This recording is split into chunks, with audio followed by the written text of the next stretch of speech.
Facial nerve injury during parotid surgery is a recognized complication due to the close anatomical relationship between the facial nerve and the parotid gland. Treating this injury requires careful evaluation, intraoperative management, and postoperative follow-up. Here's a detailed guide on how to manage such an injury. 1. Preoperative considerations. Thorough planning.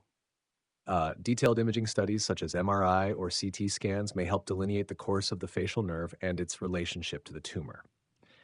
Informed consent. Educate the patient about the risk of facial nerve injury as part of preoperative counseling. Nerve monitoring. Use intraoperative facial nerve monitoring to reduce the risk of unintentional nerve damage. 2. Intraoperative management. Suspected injury. If the nerve fails to respond to electrical stimulation or is visibly damaged during surgery, injury is confirmed. Extent of damage.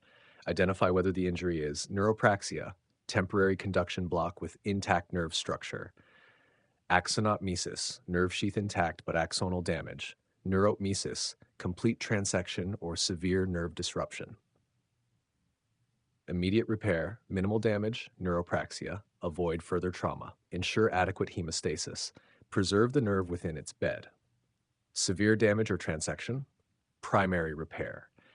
If the nerve ends are approximable without tension, perform an end-to-end microsurgical repair using 8-0 or 10-0 nylon sutures under magnification. Nerve grafting. If the nerve ends cannot be approximated, a nerve graft, e.g. greater auricular nerve, sural nerve, may be used. Functional preservation. Avoid unnecessary retraction or compression of the nerve during surgery. Ensure the nerve is kept moist and free from ischemia. 3. Postoperative management. Immediate measures. Steroids. Administer corticosteroids to reduce inflammation and edema around the nerve. Eye care.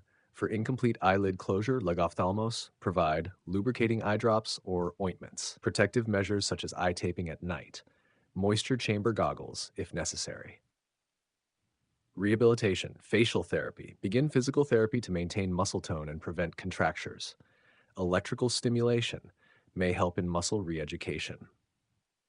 Monitoring and follow-up. Serial examinations. Monitor for signs of nerve recovery using clinical evaluation and electromyography (EMG). Delayed reconstruction. Consider delayed nerve grafting or facial reanimation procedures, e.g. cross-facial nerve grafting, hypoglossal facial nerve anastomosis, if significant functional recovery is not observed within 6 to 12 months. 4. Long-term management, psychological support. Address the patient's emotional and psychological concerns due to potential facial disfigurement. Reconstructive surgery. For permanent dysfunction, reconstructive options include static slings for facial symmetry, free muscle transfer for dynamic reanimation.